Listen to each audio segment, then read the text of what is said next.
Hi everyone, this is Prattski, and welcome to my review of Game Workshop's Blitz Bowl.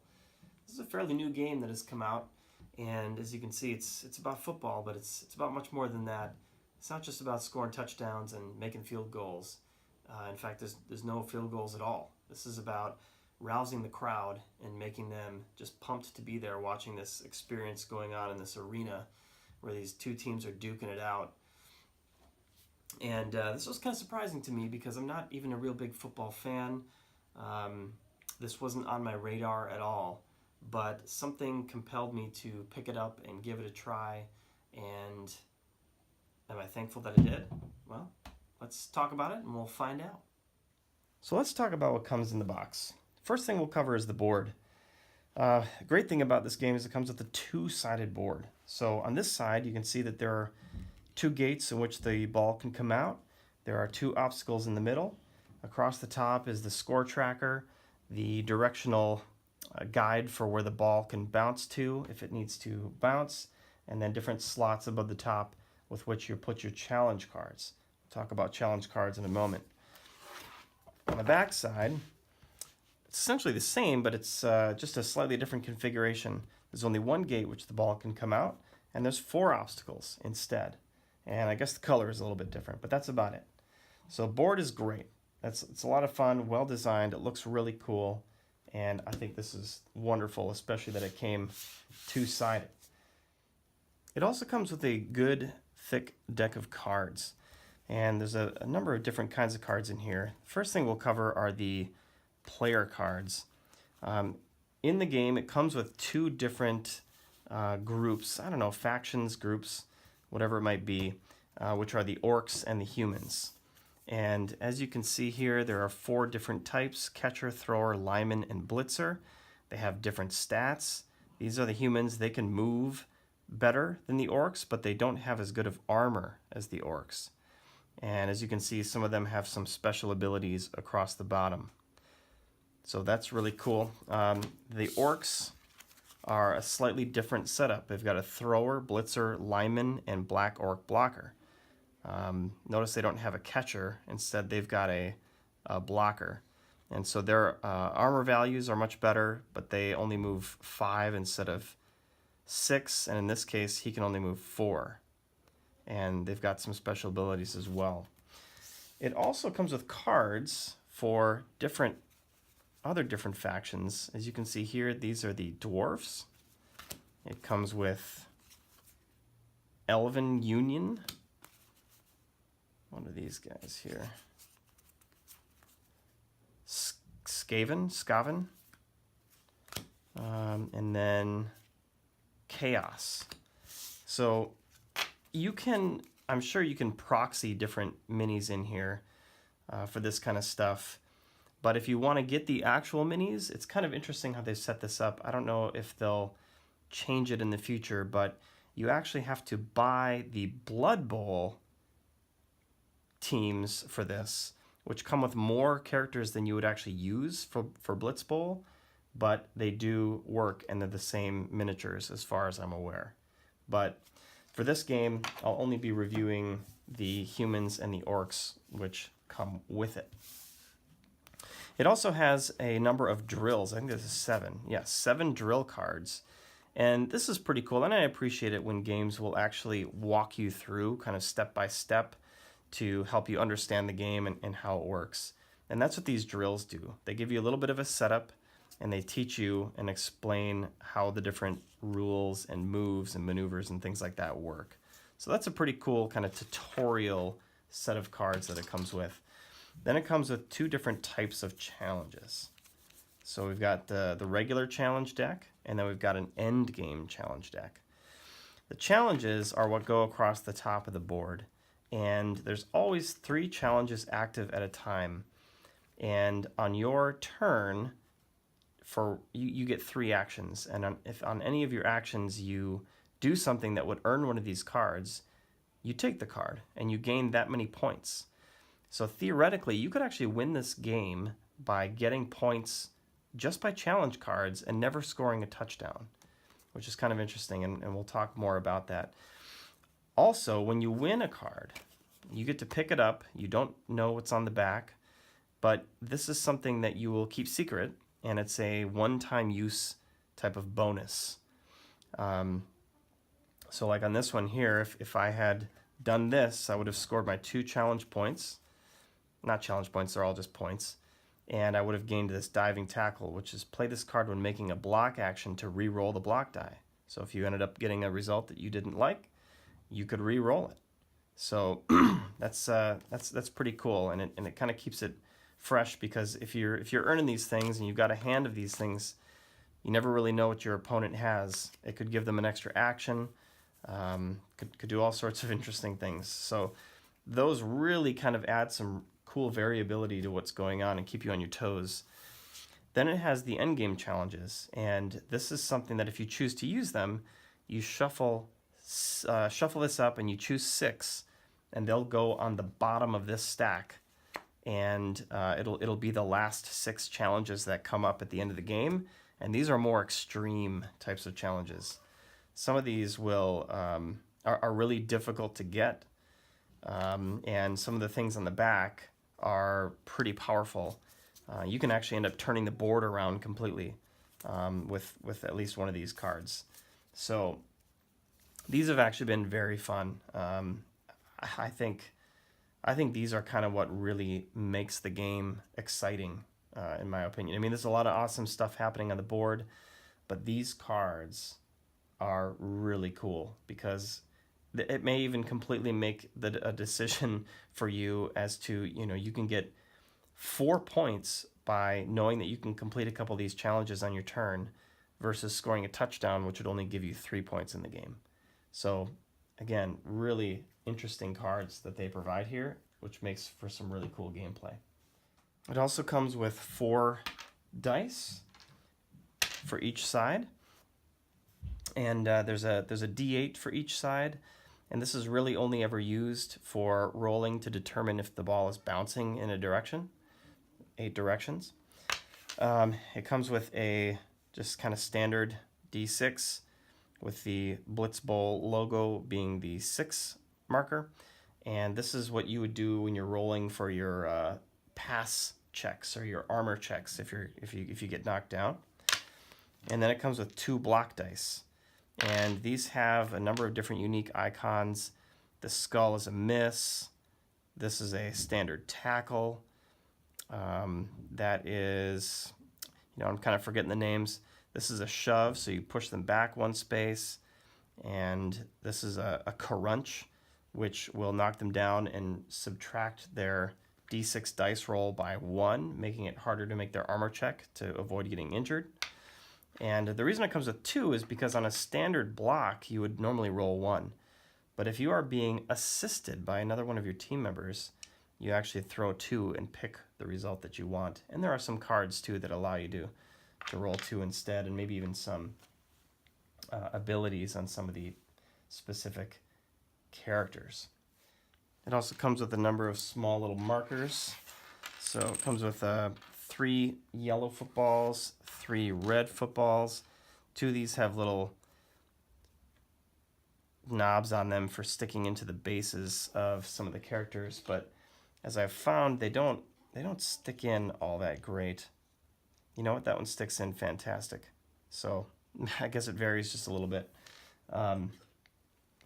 These things right here are for keeping track of your score on the score meter on the board. And then these coins are used for both flipping at the beginning of the game to determine who's going to go first, and for setting on the 10, 20, and 30 markers on the board for keeping score. It also comes with 2 identical dugout boards, and the way these work is on each side they just line up like that. It's really nice. It's got a reference to show you what actions you're able to make on what types of, or what status the players are in, and then what each block dice icon means. And these go on both ends of the board, and these are great. It comes with a pass range guide, and this is used when making a pass because that is definitely an option. If it's you put this on the base of the character that's making the pass. If the character is before this line, then it's a short range pass. Otherwise, it's a long range pass. And if it's beyond this, you can't make a pass to them. And there's some interesting rules too that come into play in terms of throwing over other players, throwing over obstacles and things like that that can affect the likelihood that you'll make a complete pass. And of course it comes with miniatures. It's a Games Workshop game. You have to have miniatures. These are very cool. I put these all together. They come on sprues. And I mean, for putting things together, I've put a number of games together, and this has definitely been the easiest experience. Just so clean how they all fit. I mean, it was kind of a piece of cake. If you've never put something together before, don't let this stop you. The instructions are very clear. The sprues are very good. You just cut them off and follow the instructions and glue them together. But they look really, really cool too. I mean, they did a great job with these things. Just a lot of detail. I'm excited to eventually get to painting these things, which I think would help too. One of the very small gripes that I have with this is that it can be difficult to tell which type of character is which. For instance, can you tell a major distinguishing feature with these? Not super easily. So for instance, this is the thrower. That's no problem. This guy right here, his distinguishing feature is this major arm and spike action that he's got. Even though this guy kind of looks similar, but he would be the black orc blocker.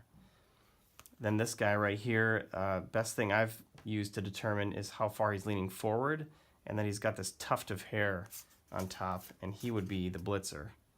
So you can see too with some paint that you could help him be a little bit more identifiable.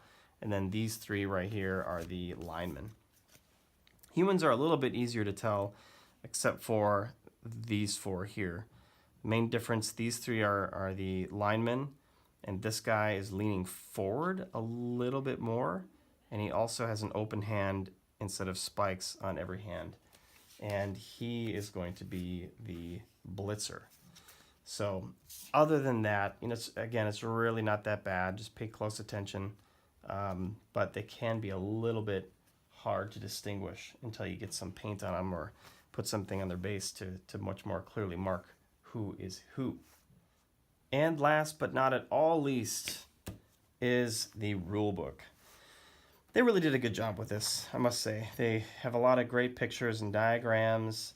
The walkthrough of how all of the rules work very, very well. I do like when they actually take numbers on diagrams and point you to where in the text that particular thing is talking about. It's always helpful. Again, just a good job all around. Setup is simple. How to play, the rules, very simple. They subtitle everything quite well and categorize everything very well. And there's not much to it. It really doesn't take long to get through this. I would say, for me, I don't have the awesomest of rule memories. I guess I don't even know how I would make any sort of comparison, but I read through this whole thing once. We referenced it a couple of times on our first couple of playthroughs. Then I kind of did a skim through one more time, picked up a couple just minor things that I had missed, and now I'm pretty rock solid, I think. But it's cool too. They kind of give you some more detail about the two different teams that come with it. And then, like I said before, they give you instructions on which pieces go where and how to put all these guys together. So very well done. It was slim. I even have a nice reference at the back here, but very, very good quality rule book. Let's take a look at the gameplay. I'm not going to cover all the rules at all, but I'm going to show you just some of the basics and kind of how it plays out just a little bit. So I've got the board set up here. Both teams are set up on the end goal, or on the end line, whatever you want to call it. Again, I'm not a big football person, but we've got our challenge cards set up here. I will note that during the first round, so I guess the first two turns, these cards are not yet applicable. You can't earn challenge cards until your second and beyond turn. Okay, so there are 2 trapdoors here where the football could come out, and we need to determine our starting player. So somebody would say, okay, heads or tails, you determine who wins. Let's just say, for the sake of this example, that the orcs won, so they will be starting. Now, to determine where the football comes out, we will roll a d6, and a 1, 2, 3 will come out here, and a 4, 5, 6 will come out here, and it's a 2, so it's going to come out right there. On your turn, you have 3 actions to work with. You can spread that out through any number of your players, and the only real thing there is that a player cannot do the same action more than once per turn. So the football is out here. It is 7 spaces away. The only way that a football can be picked up is to run over it, basically. Do a run action and go over it. Or the ball would be bouncing, and it happens to bounce onto a square where a open player happens to be. The orcs only have up to 5 movement, and this guy here, who is our black orc blocker, is actually limited to only 4 movement. Out of all the characters, he's got the least.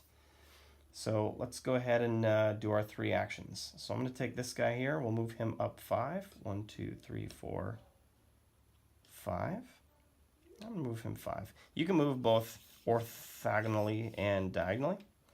So we'll move him there. We'll bring this guy up. 1, 2, 3, 4, 5. And we'll get some coverage over on this side going. 1, 2, 3, 4, 5. Then my turn would be over, and it goes on to the humans. So they're going to decide to get up closer to the ball here. Now they all have a movement of 6. So they're going to go 1, 2, 3, 4, 5, 6. 1, 2, 3, 4, 5, 6. And 1, 2, 3, 4, 5, 6. We're going to keep him back there. He's our thrower. I wonder if we can somehow get in the ball and make a good pass. So the second turn is now over. Now we're all eligible to get these challenge cards. And I'm not sure if you can read them from there, but this one says take them down. Claim this card if an opponent was knocked down or injured. This action, that's 2 challenge points. Claim this card if your team took possession of the ball. This action, that's 1 challenge point.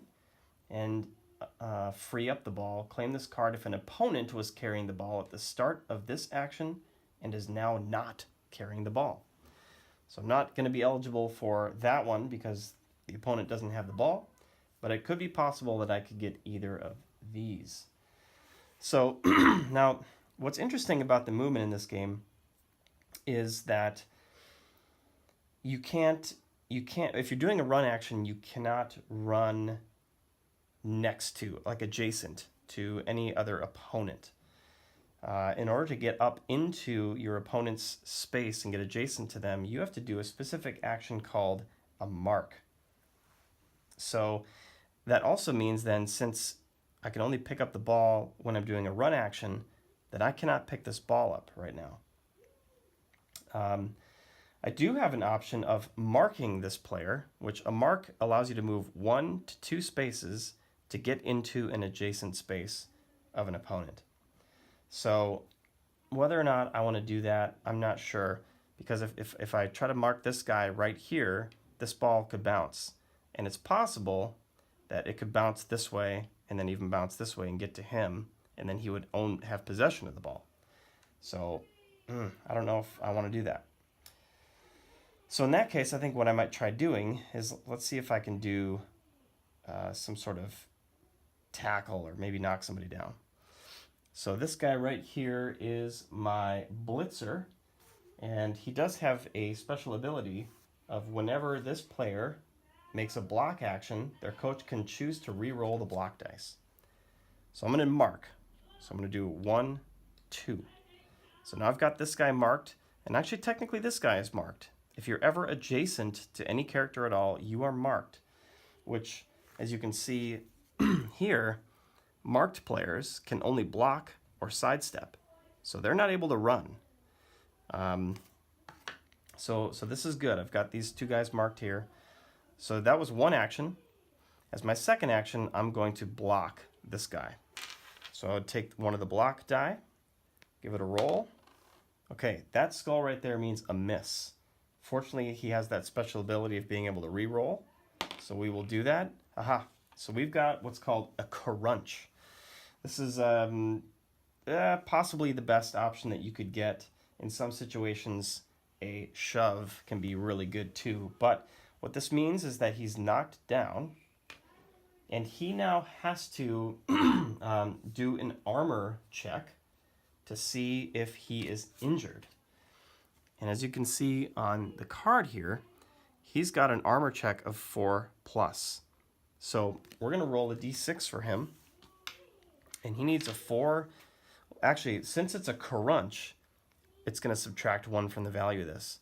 So he needs a 5 or a 6 to not end up being injured.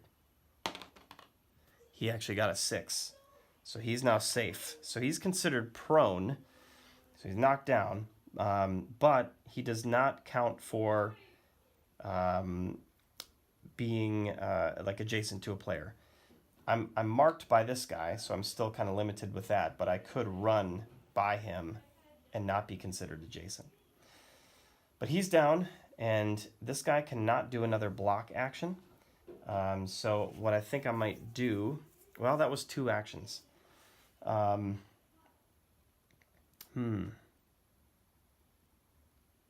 Okay, so then 1, 2, 3, 4. I can't end up blocking or getting this guy marked because it would take both a run and a mark action.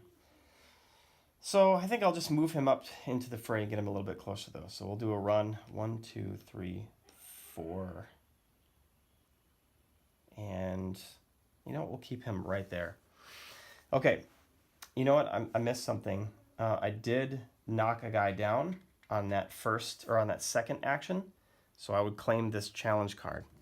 So I would get 2 points, and secretly, my opponent should not see this, I get the special ability, a bonus play, which is a one-time use. Play this card when making a block action to re-roll the block die. So I get to keep that on my side hidden, and I get to use that whenever I want to. And the play continues like that, and it's these cards continue to get refreshed, and play goes back and forth. So you're not trying to get to a certain amount of score. The way that you win is by having the higher score, of course, or by exceeding 10 or more beyond your opponent. So a game can actually go by pretty fast if you get really lucky and you score some major points and get to be 10 or more ahead of them. So there's a lot more that I could show you. Well, I'll show you a couple of little examples. Let's just say that my passer right here is there, and this guy is right here, and I want to try to make a pass. So what I would do is I would first look at his card. So he's a thrower, and you can see here that he's got a throw value of 3 or higher, which means that he needs to throw a 3 or higher in order to successfully make the throw. So what we need to do is get out our little rangefinder thing here, and we check to see how far away it is. Now, the rules say that if this line is beyond halfway through this square where you're passing to, then it counts. So if we were to get rid of this guy, it would be a short range pass. Let's just say though, for example, he's there. That would now be a long range pass. There's a number of different things that affect your throw check. If it's a short range, then I would just roll and I would need a 3 or higher. If it's long range, you have to subtract 1 from the value. If you're throwing over an obstacle like this, you'd have to subtract 1 from your value. So this would be not only a long distance throw, but also over an obstacle. So that would -2. The other thing is throwing over an opponent who is open. Opponents who are marked, meaning you have a character adjacent, those don't matter. Those won't affect your pass. But this guy right here, there's no opponent adjacent to him, so he is open. So if I was passing to him, he would end up subtracting 1 from my total value of my roll. So this, as an example, would be a long range pass, which would be -1. I'm throwing over a opponent who is open, which would be minus another 1. And the way that that works too is if any part of this board is in a square of an opponent. So normally, like we said, I'd need a 3. In this case, I would need a 5 or better.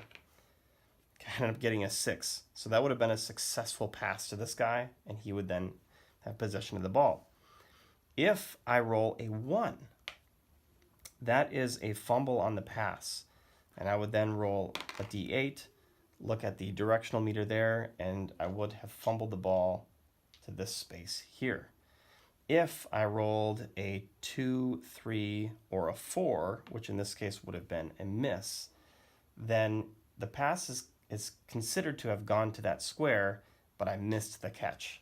And that's when you would roll a d8, you'd look at your little gauge over there, and the ball would end up landing there for an 8. If a player is injured, they have to be sent to the dugout. And there's an action that allows you to, what is it called? Reserve, I think it's called. And you get to pull them out.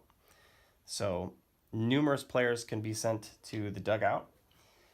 Also, if you happen to score a touchdown, it's kind of funny how they do it, but basically the celebration gets kind of too out of hand, and he ends up having to go back to your dugout.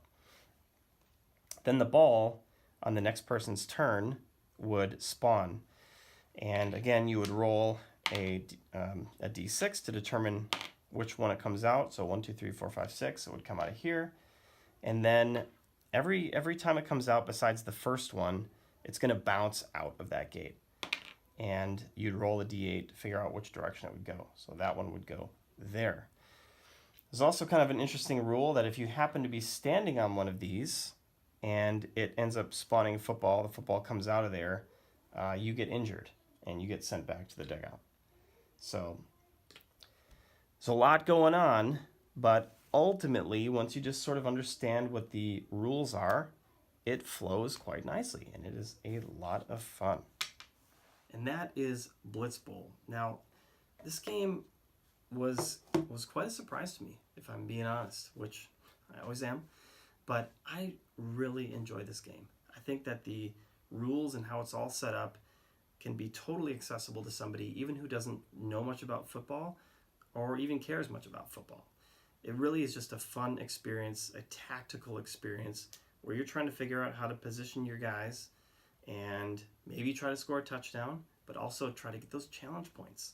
And then once you get those challenge cards, you've got those special abilities on the back that allow you to do things that your opponent might not see coming at all.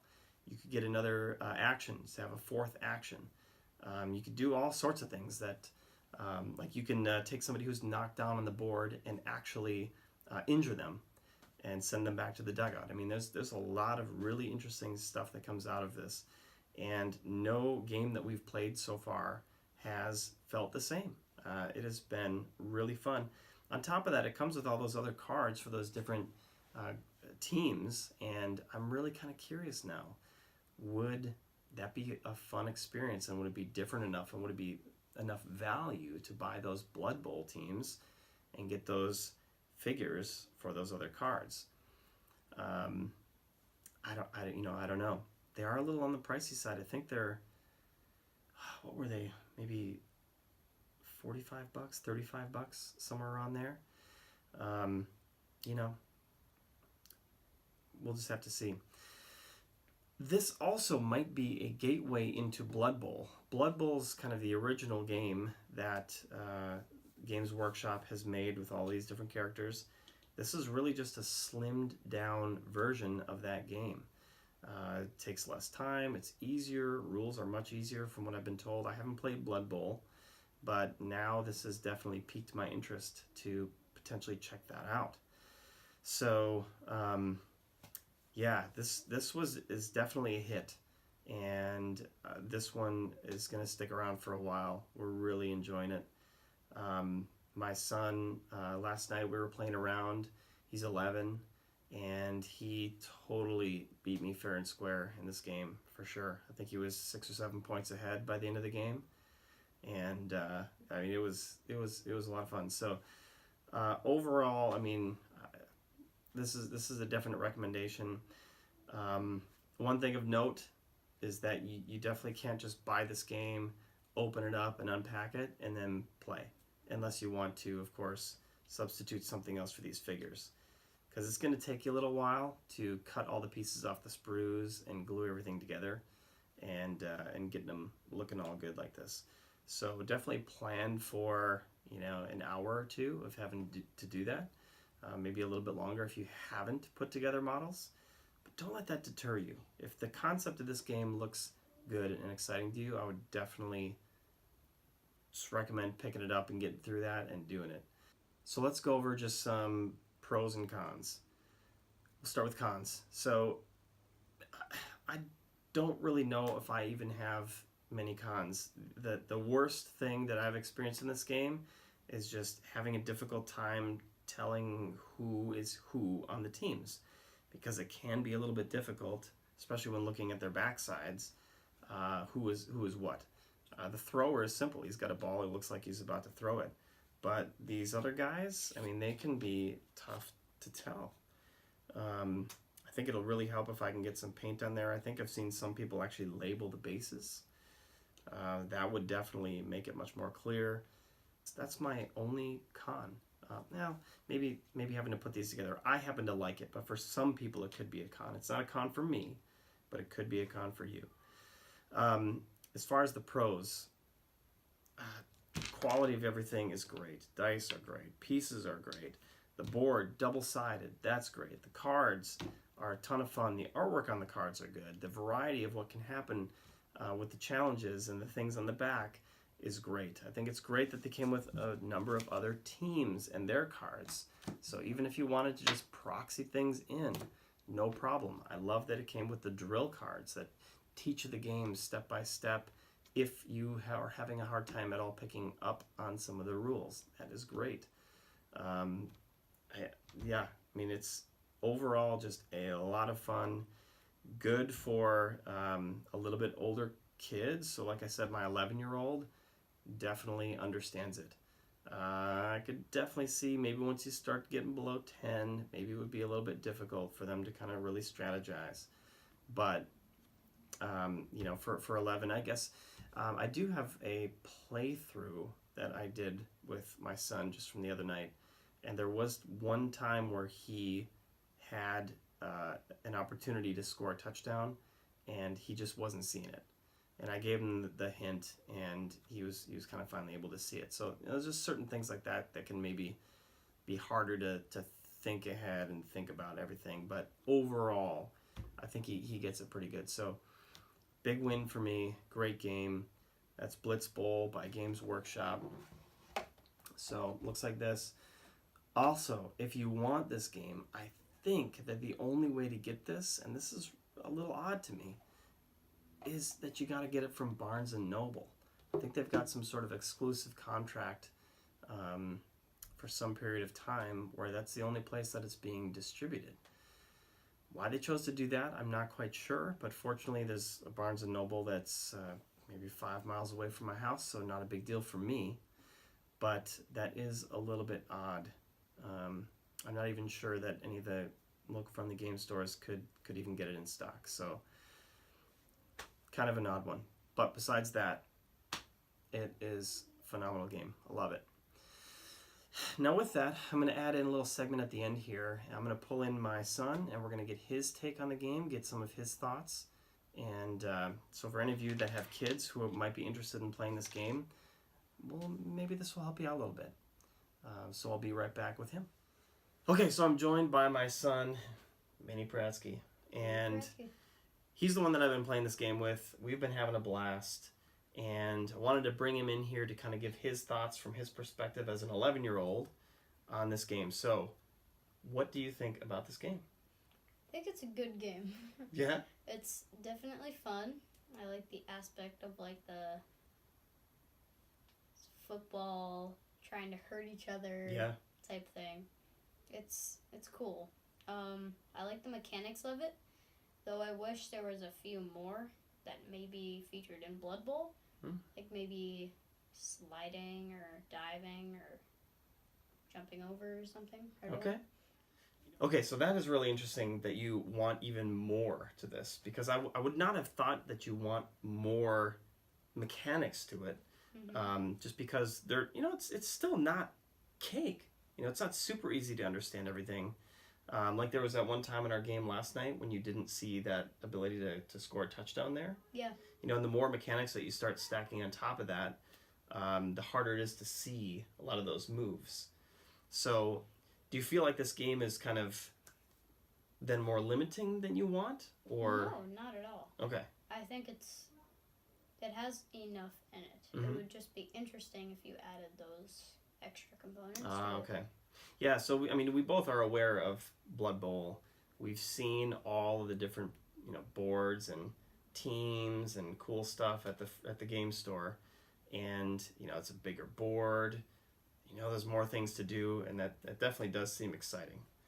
And maybe we'll get there. I don't at this point I don't see why we wouldn't at some point, because we are really having a fun time with this. Definitely. And like you said too, the theme of it, where we're in this arena trying to please the crowd and make them all excited by tackling each other and hurting each other. Yeah. As boys, that's kind of fun. Yeah. The ball can be on the other side of the board, and you're over here just drilling somebody. And there's no penalties for anything in this game, which is also really cool. Nobody's throwing a flag and saying oh, you can't do that. You can knock people down all the time. Yeah, so that's really cool. So, is there anything about this game that you don't like, or that you find maybe too challenging? No, I don't. Yeah, there's nothing I really don't like about it. Cool. There's nothing super challenging about it once you know the rules. Yeah, that's true. And they really weren't too bad, right? We went through them once. We had played a game, and we definitely had to reference the book a number of times. But other than that, right? This sheet is kind of shows you what you can do, and as long as you know the moves and everything, not too bad. What do you think about the challenge cards? What's your take on those? It's a cool addition to the actual gameplay of it. Because, if it was just touchdowns, that wouldn't be that fun. But adding those, you can get more and more stuff, which influences the thing of, pleasing the crowd, Oh, yeah. Give you points for doing all this type of different stuff. I do think it's a cool addition to it. I agree, and we both got the benefit from our last game of having a bonus play called Inspiration. Was it? Yeah, to give you a fourth. It gives you a fourth action, and I think you scored a touchdown with one, or did something, and I think I scored a touchdown with one or something. So yeah, a lot of cool, interesting variability that brings. Is there any other thoughts or anything that you want to share to other kids your age who would possibly consider playing this game? Okay. You don't have to like football to play this. I agree. If you like fighting, you should probably get this.